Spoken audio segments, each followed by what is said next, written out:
Kann man mit Zahnschienen bzw. Zahnspange weiter Trompete spielen? Damit beschäftigen wir uns heute kurz.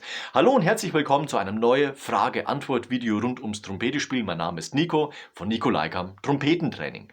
Zahnschienen bzw. Zahnspangen. Fakt ist, die Basis verändert sich, denn die Brackets bzw. die Zahnschienen sitzt auf unseren Zähnen und dadurch ist natürlich die grundlegende Eigenschaft der Zähne, die Basis sozusagen, verändert. Das hat natürlich dann insgesamt Auswirkungen auf die Schwingeigenschaft bzw. auch auf den Ansatz.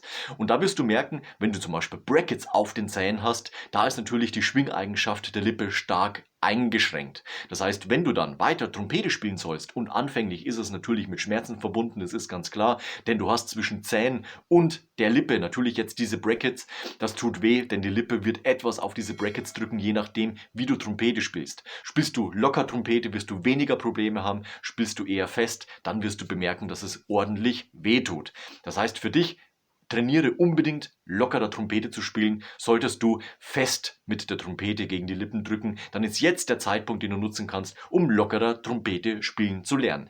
Aber auch mit Zahnschienen, und die sind ja wirklich wesentlich dünner als zum Beispiel Brackets. Ich habe hier meine, sehr dünnes Plastik, aber auch hier, dieser Bereich wird schon ausreichen, damit ein Trompetespiel sich verändert. Bei mir war es auch so, ich spiele mit den Zahnschienen, man könnte natürlich auch immer die Zahnschienen rausnehmen, aber auch hier hat man natürlich in den ersten 3, 4, 5 Wochen ein ganz anderes Trompetespiel und da muss man sich daran gewöhnen, indem man eben regelmäßig übt und vor allem immer mit der Prämisse, ich versuche jetzt locker zu spielen, das heißt mein Trompetespielen auf lockerem Ansatz aufzubauen, auf weich fließender Luft und eben diese Chance nutzt, um sein Trompetespiel positiv zu beeinflussen. Man muss sich für eine Sache entscheiden. Wenn du die Zahnspange oder Zahnschienen rausnehmen kannst, spielst du mit oder spielst du ohne.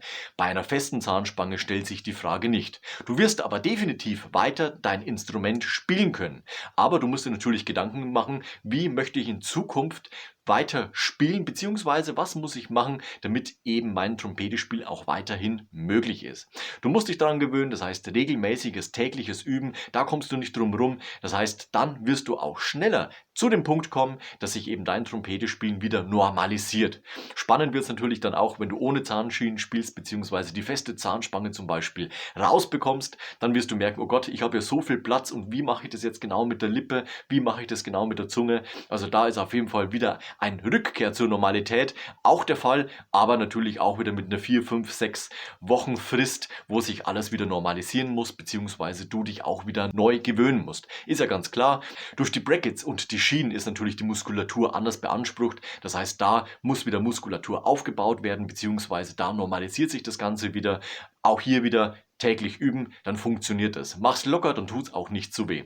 Es gibt auch die innenliegenden Spangen, das heißt, da ändert sich der Ansatz nicht. Hier hast du aber ein anderes Problem und zwar hängt die Zunge oft an den Brackets bzw. am Draht und hier ist es dann auch der Fall, dass du erst trainieren musst, wie und wo kann ich mit der Zunge zum Beispiel den Anstoß oder die Luftführung etc. pp. Bewerkstelligen, denn schließlich hast du dann im Mund, das heißt hinter den Zähnen, weniger Platz. So, die außenliegende Zahnspange hat eben dann vor den Zähnen bzw. hinter der Lippe weniger Platz. Also egal, was dort verändert wird, es ist immer eine große Veränderung, eine Umstellung ist da notwendig, damit wir auch weiterhin künftig Trompete spielen können. Es ist definitiv möglich, du musst dich aber etwas umstellen und vor allem geduldig sein. Es braucht seine Zeit, bis du dich an die neue Gegebenheit eben gewöhnt hast. Ich wünsche dir viel Erfolg dabei. Lass am Ende von dem Video noch ein Like und ein Abo da, das freut mich immer ganz besonders. Wir sehen uns nächste Woche zu einem neuen Video rund ums Trompetespielen. Bis dahin, ciao, euer Nico.